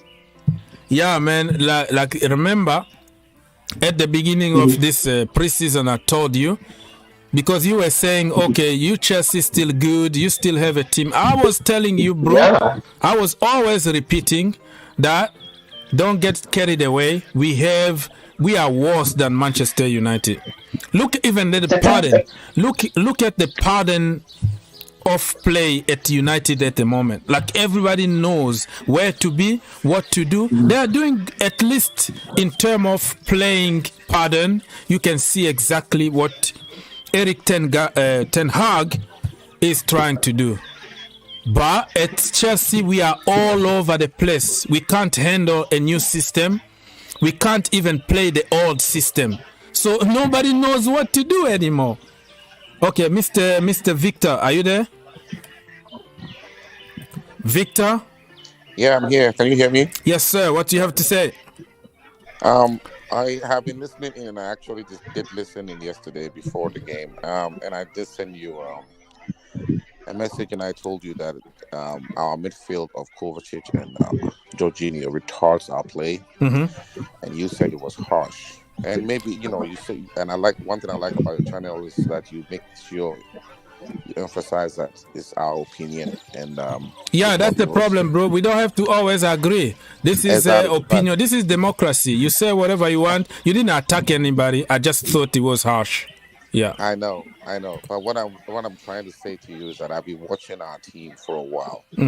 Gone are the days when we had the Ballads and the McAlenis and the Lamperts and the Drogbers. Strong, very emphatic, assertive players that knew what they were doing. Yeah. And if all else fails, they will at least fall back to sheer athleticism and strong backbone and win us games.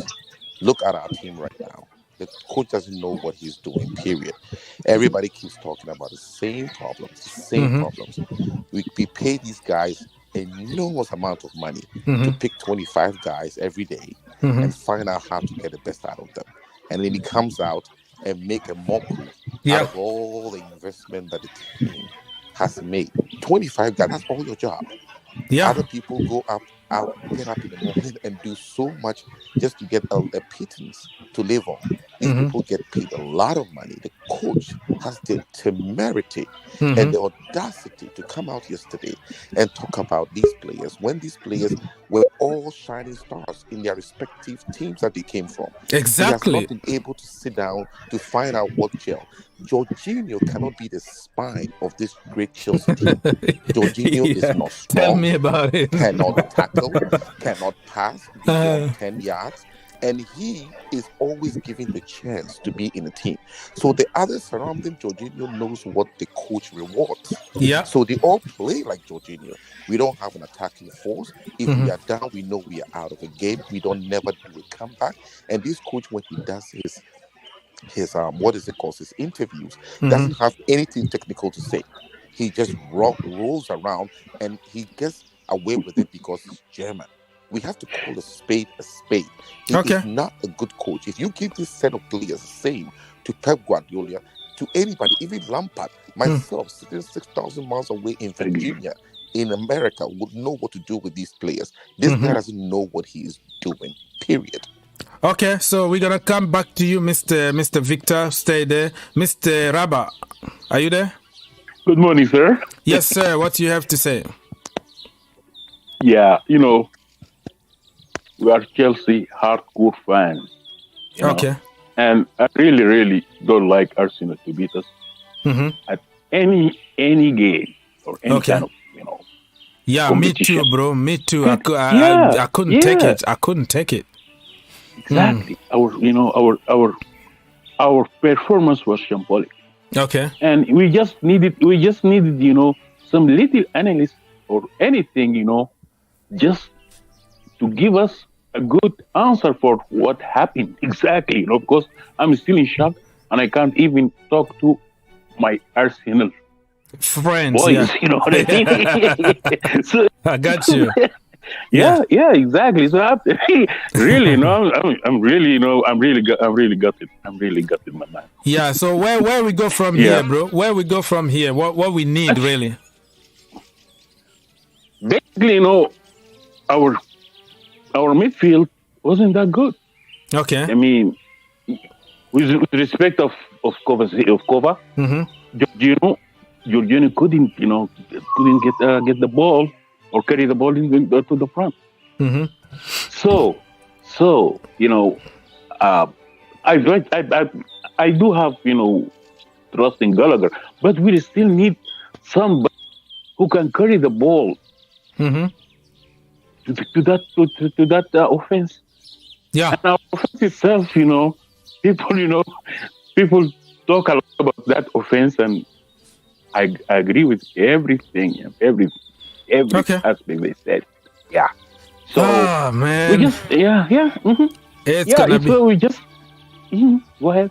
Yeah, it's gonna be a long season, right? Because if we play this way, and we start the season in 2 weeks from now, we might be slapped by Frank Lampard. You know Frank Lampard? Oh, yeah. Frank Lampard. Oh, yeah. Everton, we know how hard it is to play away at Everton. And Frank Lampard also having problems. And when a team is having problems, they play against Chelsea. Their problem is already over. We fix the people's problems. So that could be another nightmare for the opening game against Everton away people. So, exactly.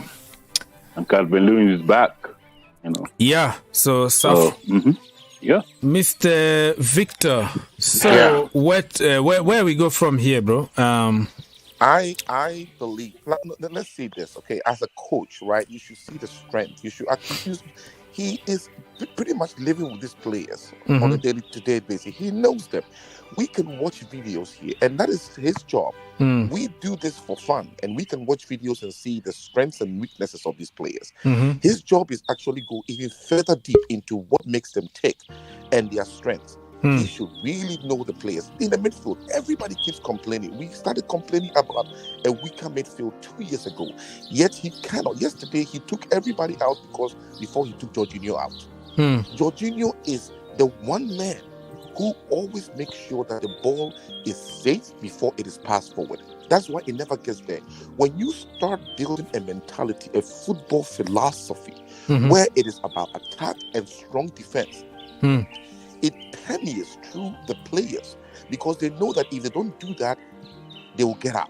Yeah. I remember this guy when he became the coach, the first thing he did was to take out the guy from Ghana. What's his name? Kalim Hassan-Adé? Yes, because he wasn't playing. And I was like, okay. But then there were other players that were not doing their job. Yeah, they're still having chances after chances. Yeah. But he knew he could do it to Samador because nobody would defend him.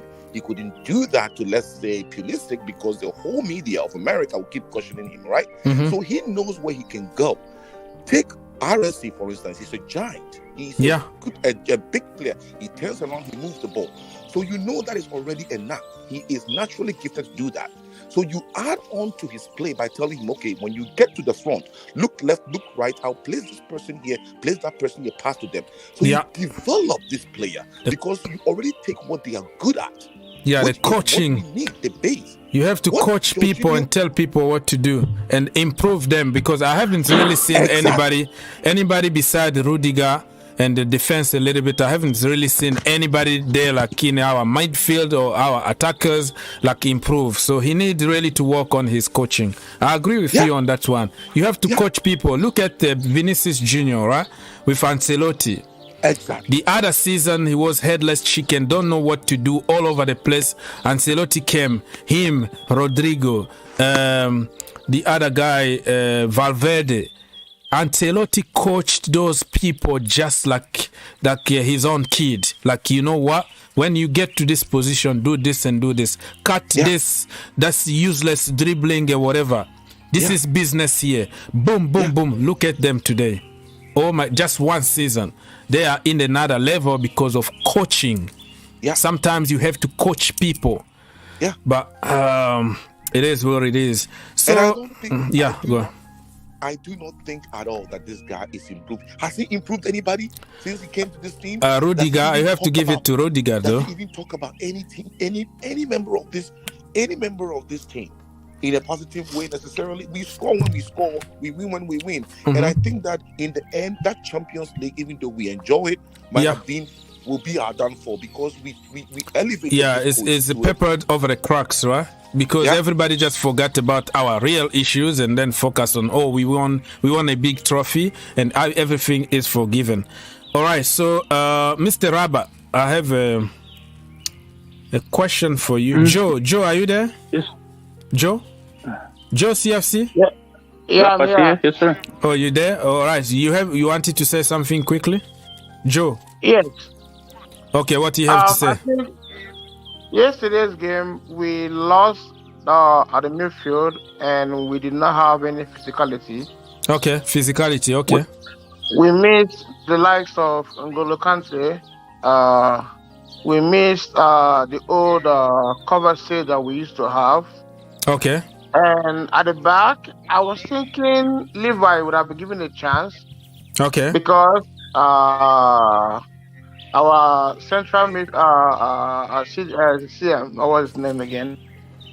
The old guy, sorry for saying that, was out of pace. He couldn't even do anything.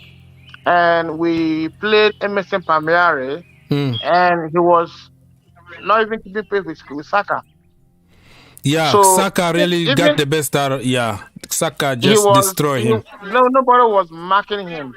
Okay. And at the front, Kai Havertz, I don't know what he was doing. Even Christian Pulisic. Mm-hmm. I don't know if they are still sleeping. So we really have problems all over the pitch. So let's go straight to the point, because we have so many people waiting in the waiting room right now. Mr. Joe, what is your solution? Give us, just go straight to the point. Tell us what we need right now to try to fix and start the season, as good as we can. We need a good striker who can give us goals. What is your choice? Who do you want in the striking position?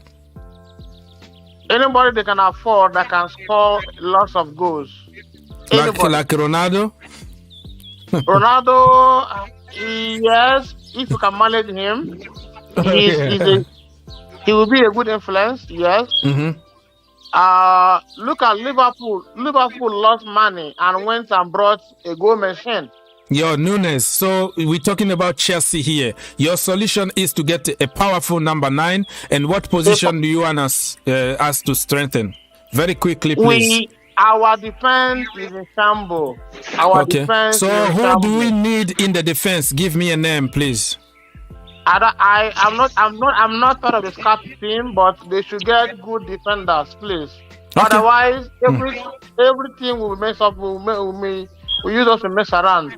All right, thank you so much, Mr. Joe. Thank you for your contribution, brother. Come back next time, okay? Thank you so much. All right, Mr. Joe is gone. If anybody wanna react to the number 9 position on another defender, who do we really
part and the players are complaining. And right now, I told you right from the day one that these players aren't serious. If you can remember the interview when I was telling you the kind of fun that they were having, and I saw it in your interview this morning when you were talking like they go to the roller coaster, go to the club. You know, they enjoy. They are not there to play the match. Yeah, it looks like we came to America just for a roller coaster and play tennis and play ping pong. While other people have been working very hard, and we are playing ping pong in America, bro. We came here to play ping pong. Tennis, you know? Okay. They don't just see this like it's something. They don't just see it like it's something important. They just feel like I was watching the match. I was watching your watch along. Yeah. And I'm watching the match with it. All right. From the beginning to the end. We might become ping pong champions, so don't complain. We might win something with our ping pong. So yeah, stay there, Mr. Great. I'm gonna come back to you right now. King. Hello, Mr. King. What do you have to say? Yeah. Good day. I'm calling from France, Marseille. Oh, from France. Okay. I've been watching. Yes. Bonjour. Chelsea. Oui, yes. Yeah, bonjour. Sincerely speaking, I don't like the play pattern of our club. Okay. And all what I can say is that I always like Mourinho for one thing. Jose Mourinho. Okay. Mourinho, yes. Because of if Mourinho is our coach, I don't think Harvard will be our starting number 9, because when you have someone like Broja, who is hungry, who is everything talented, who can look at the match Broja played last season, all the big teams, the way he destroyed their defense. Okay. You understand? Mourinho will give you this extra mind that, hey, no one is better than you. You can do this for me. Okay. We are just having players all over the pitch who don't want to be there, who don't want to play. They are just play for fun. It's like someone is at the corner watching them that they don't want to make mistake. I don't know the pattern of formation this coach is using for our players, because sincerely speaking, we don't have play pattern. We don't have anything. Our players cannot beat V1. They don't know how to dribble. I don't know. Our midfield, look, we only have one standby midfield, which is Kovacic. Okay. See, I will tell you that. Let me finish, please. Yeah. I will tell you that this our Gallagher, everything. They are too overrated. That is our English press used to overrate these players. They are too overrated, bro. Okay. Do you have a bottle of water? Drink some water, bro. Yes. Why not? Drink some water. It's not that I'm really angry. Look at the way we were destroyed yesterday. I woke up 2 a.m. to watch Chelsea match. What can I get? I watch useless. This is fucking, Sincerely speaking. Drink some water first. Drink some water, and I will come back to you. Yeah, this is not a matter of water. Because we don't have play pattern. Okay. We go to side to side. No one is penetrating from the midfield. What is that? Look at the way Arsenal were playing us yesterday with smoothly football. They were playing us as if they are playing draft. What kind of players is this? Okay, bro. Take a deep breath there. Okay? We have. I'll come back to you. We have to give the young ones. To give the young ones chance to play ball. I will come back to you right now. Let me just listen to Ada. Mr. Rabba, you wanted to say something? I heard. No. Yes, sir. Yeah, go on. So we can give our brother a little bit of break, so he can take a deep breath, like just calm yourself a little bit. All right. Let's go. Yeah, he's got a point, Yeah, he got a point because because we have been playing, with toothless, offense. Yeah. Because look at the third in And there is a good point here from Lee. He said that the players are trying to get Thomas Tuchel out. Do you believe that the players are setting the manager to failure so they can get rid of him? Mr. Rabba, and then we're going to go to Victor. I don't know. As everybody said, they are trying to sabotage the manager. Is that right? Yeah, they said he's very sharp, he's very stubborn, and he's very, self-concerned. I don't know, but as long as his record, he's got a great record. He's a great coach. No question about that. Yeah, but probably he's just very sharp or something like that. So, do you think that he lost the? Do you think that he just lost the dressing room, or you think? I don't know. He lost it because everybody pretty much he threw everybody under the bus. Do you think he lost the dressing room? He's starting. If he goes that way, the end is not going to be good. Yeah. All right, Mr. Victor. Yeah. Do you think that Thomas Tuchel lost the dressing room?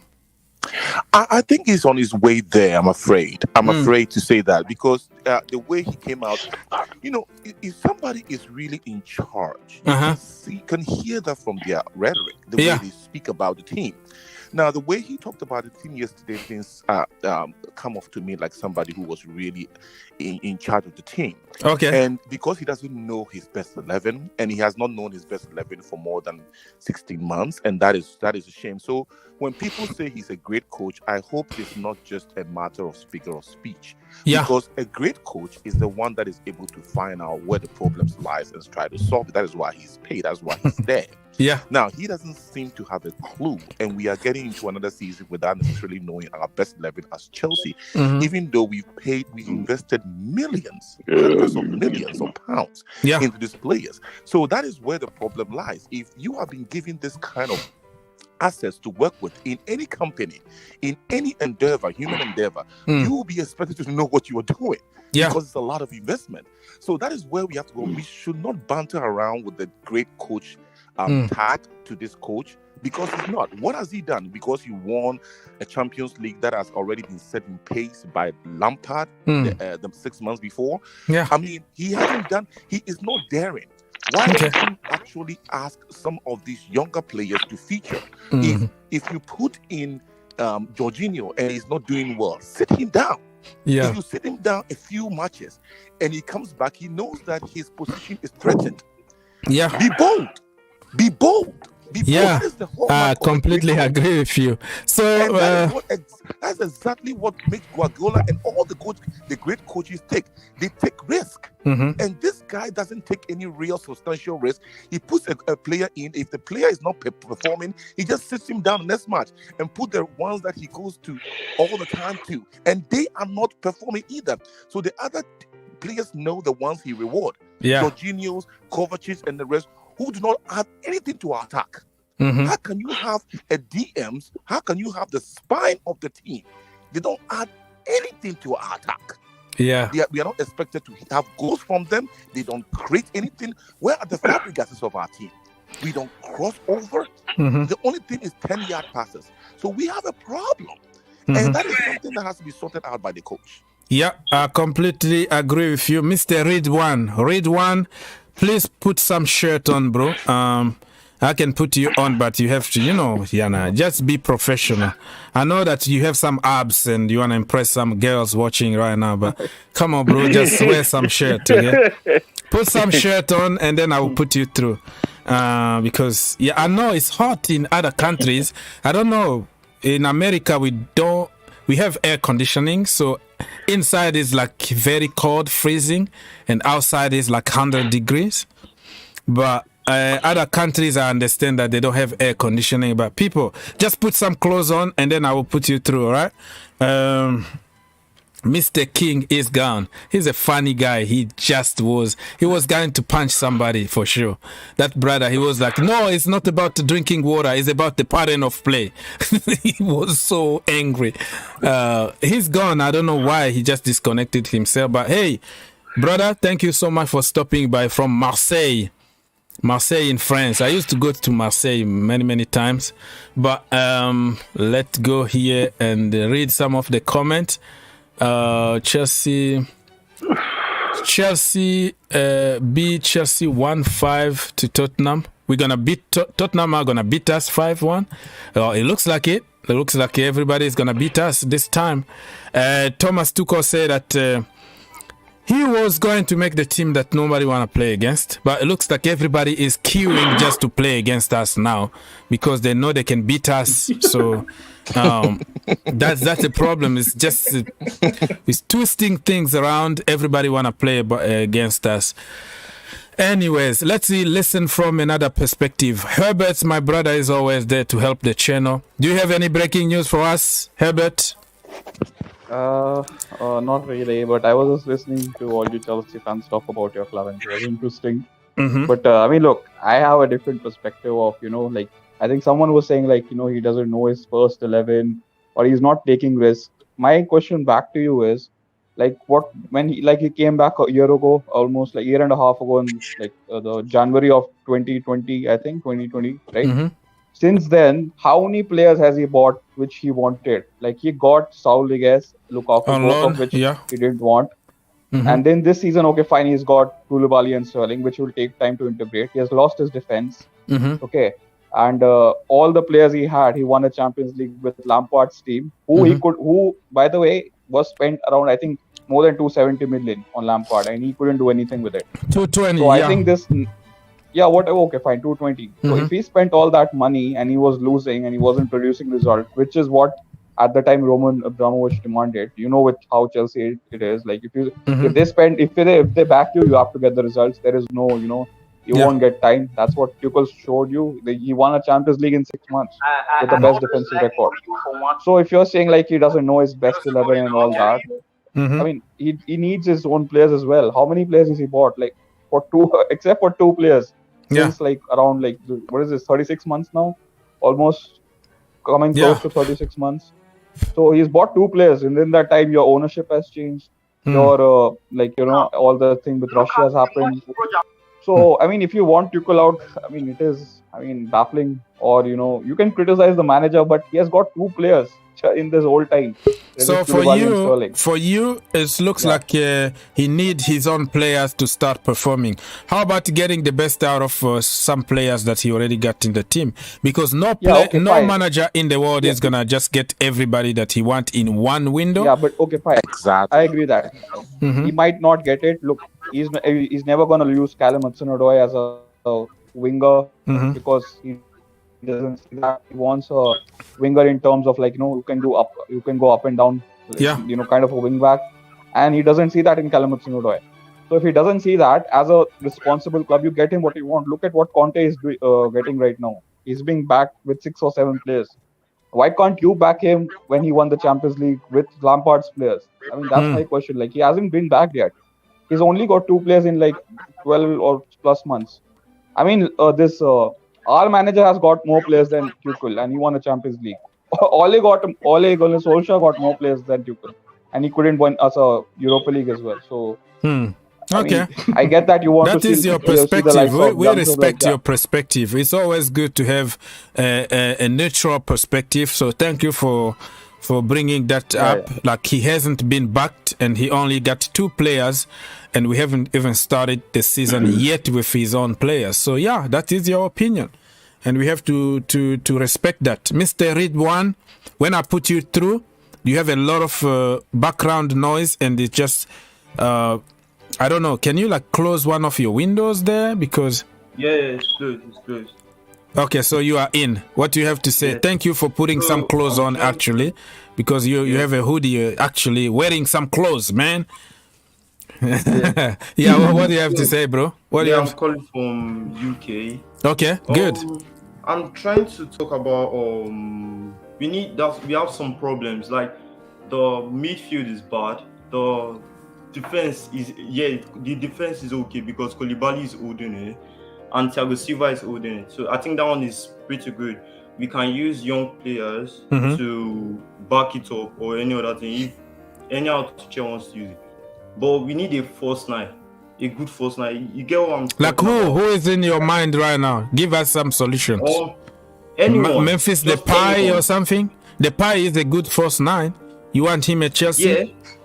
Yeah, we could get him because Barcelona are just they want to sell him. Players. Yeah, they want to sell him. Yeah, they are just piling up players to play for them. Look at Lewandowski. Look at Aubameyang. Look at all of them. So we could get one of them and we need a shooting defensive midfielder Mhm. because nobody's shooting.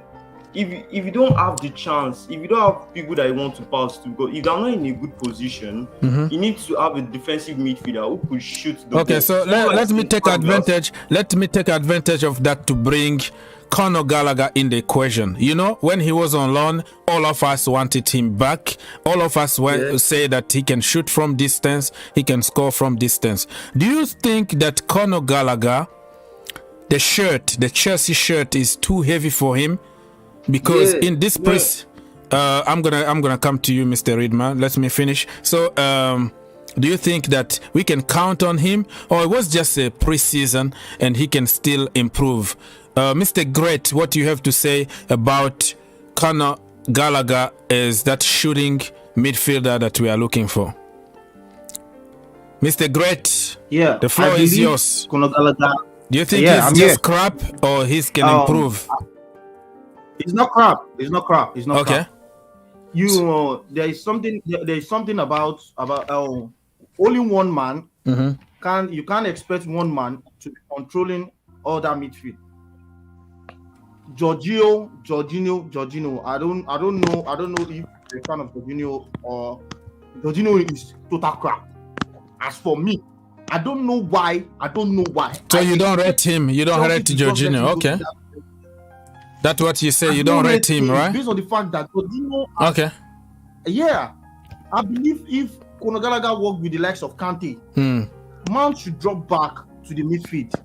We need raw wingers and a main striker, even if he's going to be Havertz, a first line. Okay. If anyone doesn't want to be in the team, it is normal for you to just go. So submit a transfer request. Okay. Put a transfer request and leave. All right. That is your opinion. It's just like campaign after election. After you've been playing a match, they have been. You want them to leave a lot of money on the table, right? Chances and opportunities, and you are saying nonsense about the coach, that the coach isn't playing the right system. You're a player, you are being paid for. If the coach isn't playing the right system for you, you're a player, you can adjust. At times, it's not really easy. I just believe they are lazy and the softness is too much. This is not Chelsea. All right, bro. We got your message. We got your message. I will come back to you, my brother. Okay, let's move. Mr. John, stay there because I will come to you. Victor, what do you think about Conor Gallagher? He had a very horrible preseason. Do you believe that he can still do it? Yes, I don't think that with all due respect to that, I don't think Gallagher is going to be horrible. The thing is this, that we make pronouncements about players when we haven't even given them the chance. The persons that we've given the chance upon chance. I mean, look at how sometimes Jorginho just by himself loses games. He is supposed to be the last man in defense and then lose the ball. I remember against the United last season. Yeah. And then ball, since then, we never won a game, really, because we're really ahead. Everybody was comparing us to the people that were going to win, the team that was going to win the actual Premier League. Now, Conor Gallagher, I think, brings something to the table as a player. And that is what you have to consider. He is strong, he has energy, he is hungry, and he wants to move forward. He's been played in DM. Yes, he was actually played down there yesterday, and I was like, that's actually a wrong position for him. If you look at what he's doing at Crystal Palace, he is asked to move forward a bit sometimes and add to the attack. So that's why I say it all comes back to the coach. How does he want to use the players? Conor Gallagher has to be given the chance, like all the young players, just like Lampard said, they should be given a chance even when they don't have a good game. The coach has to have a foresight and see the potential in these players in future, and then give them the chance and coach them and help them to be better players. But if you just go and put a young player like Gallagher in there and tell him to go and just be on his own and change games, it is not feasible. It's gonna happen. Yeah. Good point. So, people, we still have 15 minutes to go. Mr. Let me give John. Are you there, John? Unmute yourself. John Webb? Mr. John. Unmute yourself, John Webb. John 1. John 2. John 3. You are gone, my brother. Come back next time when we go live again, because we have to conclude this show. It's been too long. I have to do something else. And anyways, man, I'm gonna go around here and allow everybody to say goodbye. Let it out if you have something really to just solve now. This is a therapy session. You have to say it the way it is, and then move to the next one. So we have actually one game left on Tuesday against Udinese, right? That is the way it's pronounced in Italy. And we're gonna have, that is the last game. But I think we might have some indoor games because we are shambolic. We are no way near to the level of the Premier League at the moment. So we might have to have some indoor games at Cobham Training Center before the season. Can you believe it? In 2 weeks from now, the Premier League is back. Wow. So I don't know, man. I am going around to allow people to say goodbye because we have to leave. Mr. Reed One. Okay, you want it? You have your last word and just say whatever you want and say goodbye to people. Yes, sir. I was talking about us having a shooting midfielder. Okay. Like Cesc Fabregas. You know, Cesc Fabregas, that is so good because it looks at, even though he's so slow, it gives people fun. But he thinks like he was thinking more than his body. Like he can see things that nobody else sees. You know, Yeah, and he knows how IQ, football IQ. Cesc Fabregas is general overseer. Yeah. So, and we have some other problems too, like Batshuayi saying that he wants to leave. Who is Batshuayi? Those players are not even good at all. They're not even good at all. Look at Werner. Werner only tried against Madrid. I gave him that one. It was so good against Madrid. Now we should all look at it. It was so good against Madrid. And Havertz is not in his right position at all. He's in his worst position. He's not a striker. He's a center midfielder, CAM. So I don't know why Tuchel is just putting them. So I don't know. Tuchel could try this season, but what do you think we could be on the table throughout this season? What do you think for finishing? What do you think? Again, around 7th or something. Like the way we are right now, we might win games because of our name. We are Chelsea, you know? Yeah. But logically, we're gonna finish maybe in Conference League or no European football in this current moment because it's shambolic. So yeah. So that's the way it is. What is the position we're gonna finish according to you? At the moment, but anything can change. I'm not saying it's gonna be this way. If we improve our system, tactics, and we bring few more players in the team, we don't know. I hope that we can fight for top 4, but right now we are really way behind top 4. One thing could save us. If we get Kounde, Jules Kounde, and we get because Tuchel said he wants to sign 6 players, and he signed only 2. According, it means only 4. It means 4 players. So if you can sign 4 more players, which is him adding Kounde and probably you can get Declan Rice, or we could get St. Maximin just like assist and just a false 9 and someone that can give good assist for the strikers inside the box to make use of it, because our strikers are not making use of those balls. Look at Kayavart. He's not making use of it. Kennedy is trying. He's giving them pass, but they're not making use of it. Or most of them are not making use of it. So I don't know what to say. Brother, you have to conclude this and say goodbye so we can move to somebody else very quickly, please. So I will talk to you. We're gonna have another stream today. We don't know if Kounde is gonna, we don't know the turn today. You know how it goes. So thank you, Mr. Reedman, for helping. Just put your notification on and come back next time, okay? Yeah, sure. Thank you, my brother. Thank you so much. Mr. Great, say goodbye very quickly to people before we leave. Mr. Great, are you still there? Goodbye. I just hope Chelsea. I'm here. Yeah. What do you have Chelsea Chelsea just keep up to it. When is the transfer window closing? I think it's gonna be September the 1st, something like that. I don't know. Yeah, somewhere around that. September. Yeah. If we, I think we still have more time then. If possible, we still have more time. We should be able to do something. We still have more time to do something. But to me, I wouldn't like us to keep our mind on Kounde.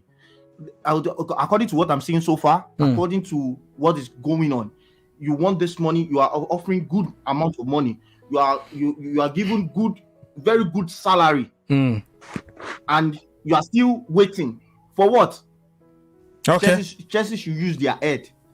I don't see Kounde in Chelsea team.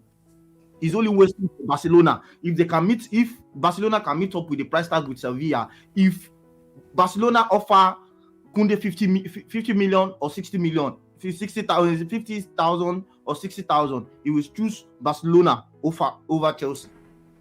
Okay. All right, brother. We shouldn't be good anymore. This is very obvious. But I don't know how. I don't think we have scouts.